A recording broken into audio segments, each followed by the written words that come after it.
Hi there, Fight Fans, Fat Talk UK, back with another video. So, man, yeah, man, like, that wasn't the right result of the outcome of that fight. The outcome of that fight, it should have been Zach Parker. Like, I'm not saying it was the best performance by either guy. It was really it's a poor fight and a poor performance from each guy. But what I will say is like that, you know, Zach Parker won. He done enough to win. I don't get how one had it a draw and then the other two had it for Buatsi. Like, I don't get. I know it was a bit messy and it wasn't like the most cleanest fight you could think of and seen, but I know there was a lot of falling over, tying him up and going on his knee. Like, there was no need for him to keep doing that. And the referee didn't warn him or back a point. I thought that might have been happening, and it was tying him up. Don't remember punching and tying him up.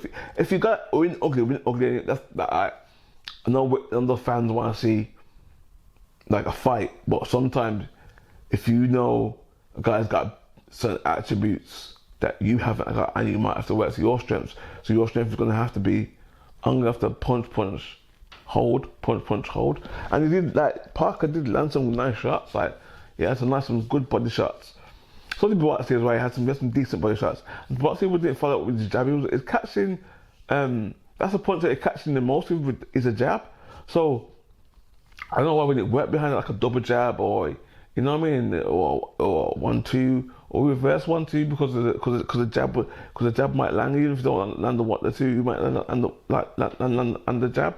So I just think, like, you know, I don't know how the judges can justify how the outcome of that fight and their scorecards. I don't think they can justify the scorecards. For me, I don't get how you don't have it for, like, I don't think you can even give Buatsi a round. And the 10-round fight, he didn't have any, like, urgency until that 6th, 7th round.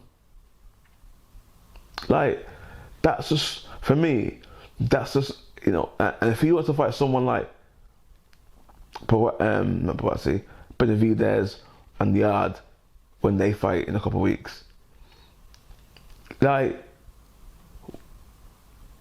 based on that performance, them two would eat you for lunch. I always thought, you know, when this first was, you know, Buatsi first came on the scene, and Yard was, you know, Yard was seeing the talent coming through, and their names were linked, and, like, because of now Anthony Yard, Joshua Buatsi, Anthony Joshua, it kind of makes a name of a you know, another boxer who's a heavyweight, who's a big force in the game, who changed a lot for British boxing. So I thought, if them two can collide at some point, I want to see how they are. Because the way Buatsi was at first, he had a killing instinct. He had something about him where when in that ring, it's cerebral, sorry, and he wants to get in and take the guy out.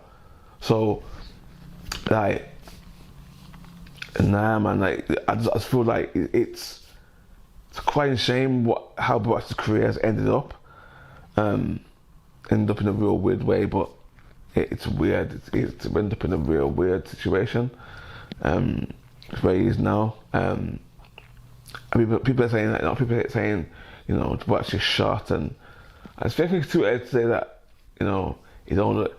But because he had a bad performance, that means he's shot. You know what I mean? Obviously, yeah, he had a tough fight against Callum Smith. I don't think Callum Smith was the right man that won the fight, but it was competitive. It showed he had a chin and he had that spirit of a warrior. So, you know, he didn't come off, like, too bad with that loss. I mean, it's not a bad way to lose.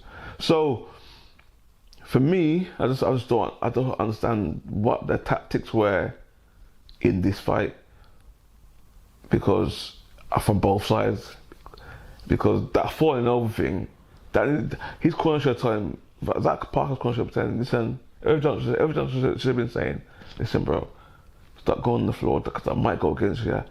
You might get points, that blah blah blah. Don't avoid doing that. Tie him up, yes, but don't go on the floor. That's why I don't think I even heard that from the corner. Unless it was a time when you an opposite corner and the commentator talking sometimes that doesn't always work that way. But so you hear the corner, what the structure in the corner. But the thing is that from what I heard from Buatsi, corner at Virgil Hunter, the thing is he was telling the right things to do. Whether he could do them or not was another thing. He was giving him the right advice in the corner. You're waiting too long, you're taking too long, you're not throwing enough punches, you're waiting too long. And that's what I'm trying to say. Like, he was giving him the right instructions in there. So, people talk about sacking Virgil Hunter because, like, this might be working for him. But I just think, I don't know, maybe it might not be a Virgil Hunter thing. It could be a Joshua Buatsi thing. At the end of the day, boxers go through things like, remember, you go through things as a fighter, innit? And to get in the ring, sometimes you have to go to a different place. So when you get in that ring, you have to switch that inner ego that you build in. You have to switch that on. You have to switch that that's not like, even if you're friendly with the geezer and you got respect for him, he's not your friend because he's trying to take your head off, and you got the same thing. You know what I mean? So for me, like, it might be a Joshua Buatsi thing because there's things outside of boxing that go on in people's lives that don't always put at the forefront and in front of the media and whatever. You know what's going on in life. So it could have been the performances when it's been like that, when it's been lackluster or not been how it used to be. It could be he's going through things in life as well. So we still have to remember that, like, as much as boxers are sport, the boxers, like, they're human beings. You know what I mean? They live like outside of boxing. They have a life. You know what I mean? So they have to go for things just like we do every day like they do, innit? Like they do as well, and we do as well. So it's just a thing where I just think sometimes we forget that boxers are human beings. Sometimes in a way, like talking about people's performances, because sometimes it could be something that's going on. I've had fights like that when I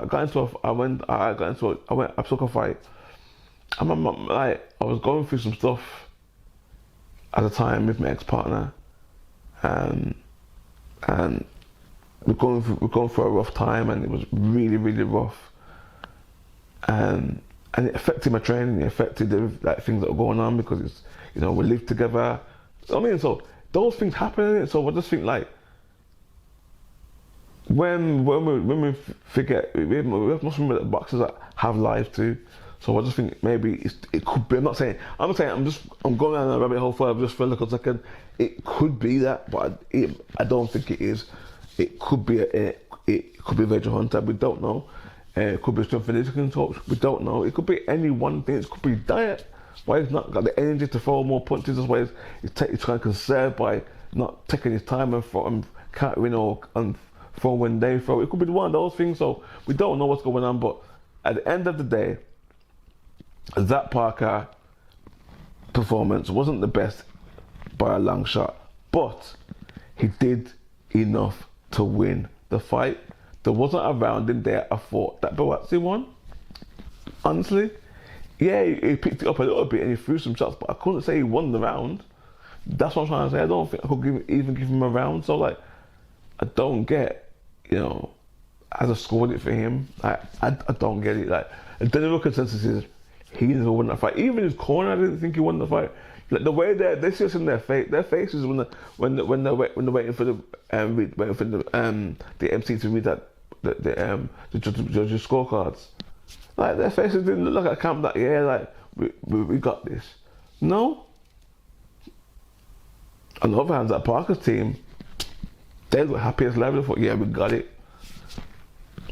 And they didn't get to get it. So it's a sad state of affairs when these kind of things happen in boxing. And there's got to be a way to minimise it. There's got to be a way where these things get minimised. There's got to be like a fourth video referee or something like that goes, if it goes to a thing like that,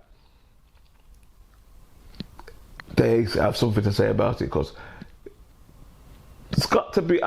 Even AI would say, Zach Parker. I feel like if I found my AI system when I was watching the fight, I guarantee it told me based on the rules, Queensberry rules of boxing, Zach Parker won the fight. So yeah, it was really poor. It's sad to see if you see these things boxing because a man trying to change his life. He's worked hard. He's trying to change his life, and these are people's livelihood that wants to have a good life for his family. The family man. I've spoken to Zach Parker before. He's a strong family man. He's saying he's a strong family man, like it's about his family. I've spoken to him before many times, not many times, but like a few times. He always talks about his family when I've had a conversation with him. Always brings family up in some way, shape, or form. So I think that as Zach Parker's a genuine nice guy, and it's sad that things happen to nice guys like this. I'm not saying Bex is a bad guy, but it's sad when we see things happen like this to people that have worked hard and found a plan that worked for them. But anyway, people, let me know what you think in the comment section below. Don't forget to like, share, subscribe, and all good stuff, guys. I'm out. Peace.